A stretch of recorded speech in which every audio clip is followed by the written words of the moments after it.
Hello everyone, I'm Paul and this is problem 3093, longest common suffix queries. This is a hard one that might become tricky, especially if you don't know how to use tries. So let's start.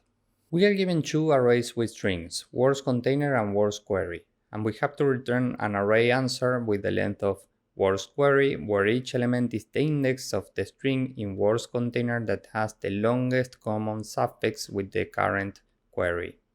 If there are two or more strings in words container that share the same longest common suffix, we need to take the string that's the smallest. And if there are two or more strings that have the same smallest length, we need to take the one that occurred earlier in words container. So we can iterate these queries one by one. We start from CD, and every time we are looking for the index in words container of a word that has the longest common suffix with the current query. So we can start with this one. The longest common suffix between these two words is CD. So the winner index up to this point is 0. This is index 0, this is 1, and this is 2. Next, we can continue with this word. The longest common suffix here is CD also, but this string has a length of 3 and this one has a length of 4. We need to take the one with the smallest length. Given that 3 is smaller than 4, the winner index up to this point is 1. Next, we continue with this word. The longest common suffix is CD, and the length of this string is 4, which is greater than 3. So the winner index is still 1. Now we are out of words, so the result for this query is index 1. We need to add this to the result. Now we can continue with this query, BCD. So we can iterate words in the container once again. We start with this one, and the longest common suffix here is BCD. So the winner index up to this point is 0. Next we continue with this word. The longest common suffix is BCD, and the length of this word is smaller than the length of this one, so the winner index up to this point is 1. Next we continue with this word. The longest common suffix here is BCD, and the length of this string is larger than the length of the winner word up to this point. So the result for this query is index 1. We need to add a 1 to the result. Next we have this query, so we start with this word, and here the longest common suffix is an empty string. We continue with this word, here the longest common suffix is also an empty string. Finally we continue with this word, the longest common suffix is also an empty string. And given that the three longest common suffixes are equal, we need to take the string with the smallest length, meaning this one. So the result of this query is 1. Now this is correct technically, but here we have the constraints, and we know that these two arrays can have lengths of up to 10 to the power of 4. And this approach requires a time complexity of big O of n times m time complexity. And 10 to the power of 4 to the power of 2 is a very large number, which we can't handle, so this will throw time limit exceeded. We need to think about something else. And whenever I see some sort of dictionary and queries, I'm automatically thinking about a try. So let's see how this works. Now let's say that we're given this input. This is the initial root of the try. We only have a node for an empty string, and we have these two variables for every node. This one is the smallest length that we've seen so far. It's initially positive infinity because we're looking for the minimum possible length. Remember that if we have a tie regarding the longest common suffix, we need to consider the word with the smallest length.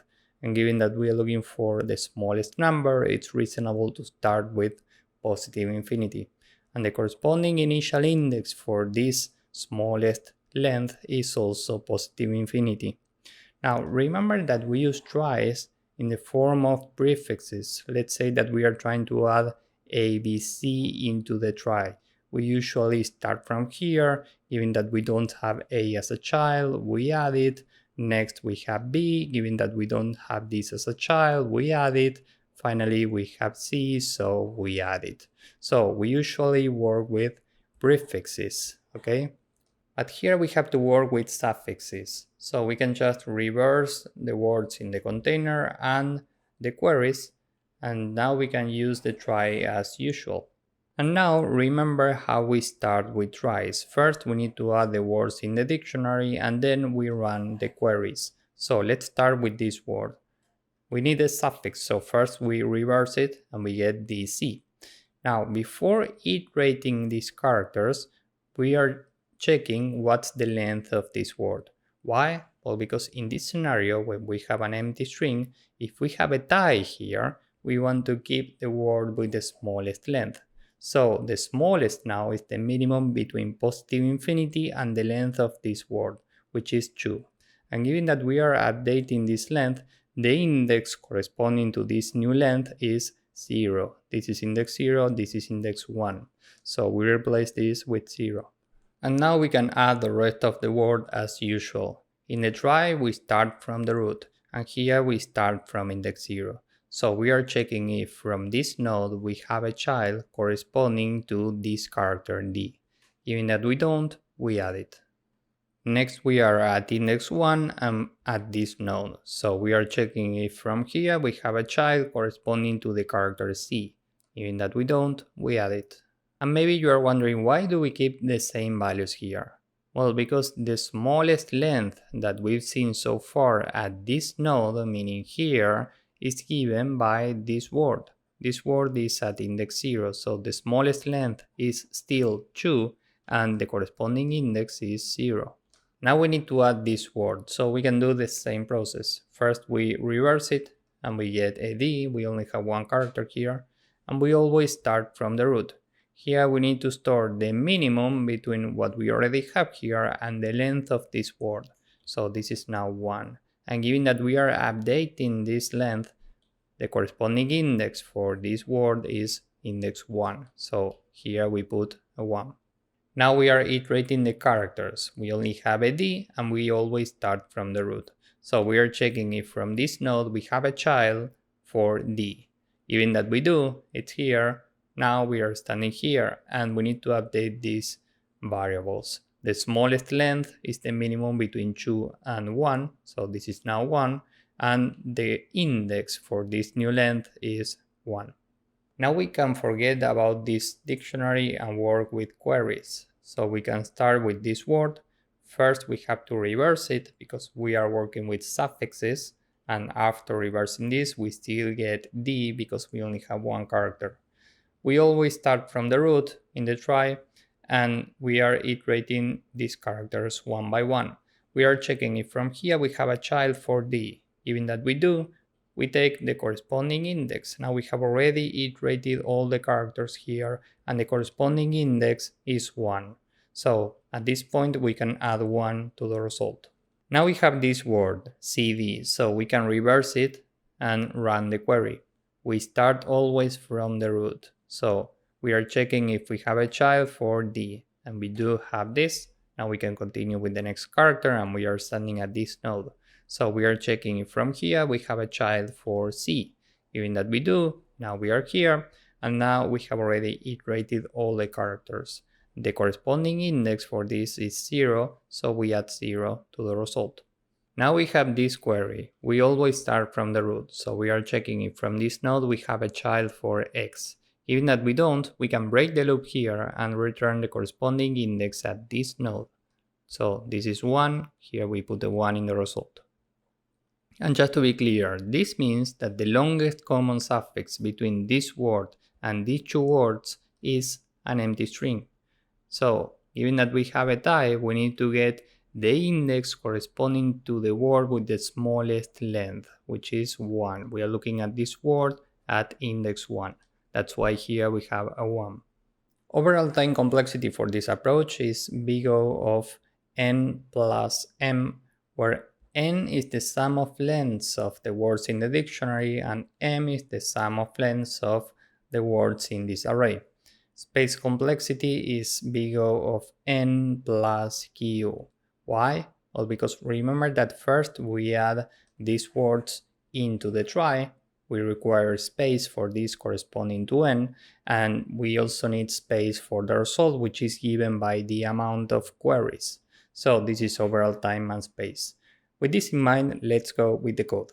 First, we can start with the classes for the try. So we can go up here and say class try node. This requires a constructor, so we use init in Python with self. And we can say self.children is an empty map. Self.smallest is positive infinity, and self.index is positive infinity also. Now we can build a class for the try. Here we need another constructor, so we use init again with self. And here we can say self.root is a new try node. Now we need two methods here. We can start with insert. This requires self, s, and index. And here we can say that current is equal to self.root.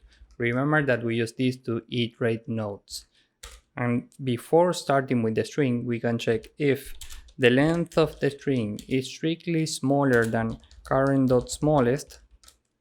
This means that current.smallest is now the length of the string, and current.index is now equal to the current index. And now we can add the string as usual. We can say for every character in the string, if not c in current.children. This means that we need to build the node, so current.children at c is now equal to a new try node. And every time we need to move to the next node, so current is equal to current.children c. Now, every time we need to check if we have to update the two variables, smallest and index, of the current node. So we can check if the length of the string is strictly smaller than current.smallest, then current.smallest is equal to the length of the string, and current.index is equal to the current index. Same to what we did before. And that's it for this method. Now we can go down here and say that query requires self and s. And here we can say that current is self.root, and for every character in the string, first we check if not c in current.children. Because if we don't have the corresponding child, we need to break this loop and return the corresponding index. Now, if we do have the child, we need to go to the next node. So current is equal to current.children at c. And after this for loop, we can just return current.index. And now we can move to the main function. We can say that try is an instance of try, and the result is initially empty. First, we need to add the words in the dictionary. So for every index and word in enumerate words container, every time try.insert, and well, here we need to reverse the word because we are working with suffixes. So we take the word and we can reverse it like this in Python. And for the index, we take the current index. For the next step, we need to run the queries. So for every word in words query, result.append, and here we need to run try.query. We need to take the word, we need to reverse it like this, and that's it. The result of the query will be in the array for the result, and finally we want to return result. Okay, so let's submit this and see if it works. As you can see, this works and it's very efficient. So if you found this useful, please drop a like, subscribe, and see you in the next one. Bye bye.